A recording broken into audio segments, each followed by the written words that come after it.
ரசிகர்கள் கூட்டம். அதனாலதான் இவங்களுக்கு விசில் ஒரு சின்னம் கொடுத்திருக்காங்க. காலையில் விசில் அடித்து வருகின்ற பொழுது தாவேகா வருகிறார்களா அல்லது குப்பை வண்டியோடு குப்பை எடுக்க வருகிறார்களா என்று திமுக கட்சியை சார்ந்தவர்கள் சமூக வலைதளத்தில் விமர்சனம் செய்து கொண்டிருக்கிறார்கள். ஆம், நாங்கள் குப்பை வண்டியோடு தான் வரப்போகிறோம். சந்து சந்தாக விசில் அடித்து வரப்போகிறோம். விசில் சத்தம் கேட்டு மக்கள் வெளியே வருகின்ற பொழுது கைகளில் கருப்பு கலர் கவரை தூக்கி கொண்டு வருவார்கள். டஸ்ட்பினில் குப்பையை போட்டுக் கொண்டு வருவார்கள். அந்த கருப்பு கலர் கவரில் இருப்பதும் டஸ்ட்பினில் இருப்பதும் திமுக என்கின்ற குப்பை.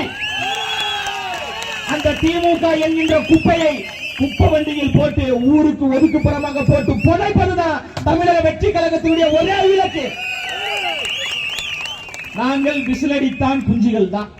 என்ன சந்தேகம் இருக்கு? இப்ப கூட உங்க முன்னாடி அடிச்சு கூட காட்டுறேன்.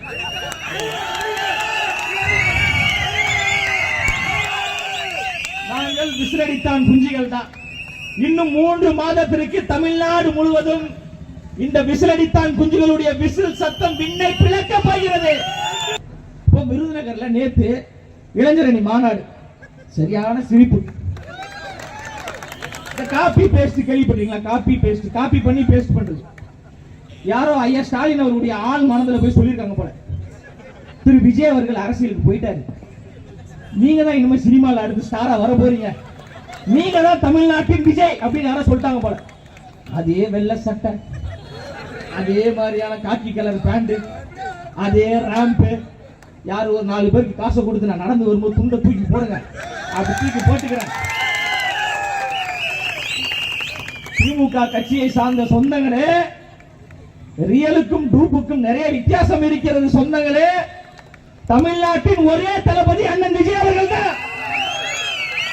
ஒரு வெத்து கூட்டம் நேற்று அவர் தான் நம்ம சுதந்திர போராட்ட தியாகி தான் பேசியிருக்காங்க. விருதுநகர்ல ஒரு கூட்டம் வருது, கூடுறாங்க, கலைகிறாங்க, அது வந்து வெத்து கூட்டம் அப்படின்றாங்க. நாங்கள் வெத்து கூட்டம் கிடையாது, திமுகவை வீழ்த்தக்கூடிய வெற்றி கூட்டம். திமுகவிற்கு வேட்டு வைக்க போகக்கூடிய வேட்டு கூட்டம் நாங்க தான். உங்களுக்கு தெம்பு இருந்தா, திராணி இருந்தா, துணிச்சல் இருந்தா, தைரியம் இருந்தா எங்க தலைவர் தமிழ்நாடு முழுவதும் பரப்புரை செய்ய வேண்டும் என்று அனுமதி கேட்கிறாங்க. தைரியம் இருந்தா அனுமதி கொடுங்க. ஒரு வீரனுக்கு அழகு என்பது களத்தில் வர வைத்து சண்டையிட வேண்டும். களத்துக்கே வர விடாம தடுத்துட்டு ஐயா அவங்க ஒண்ணுமே இல்லை, அவங்க ஒண்ணுமே இல்லை, களத்துக்கு வரலாம். தலைவர் அவர்கள் இன்னும் ஓரிரு வாரத்திற்குள் தமிழ்நாடு முழுவதும் செல்ல போகிறார்.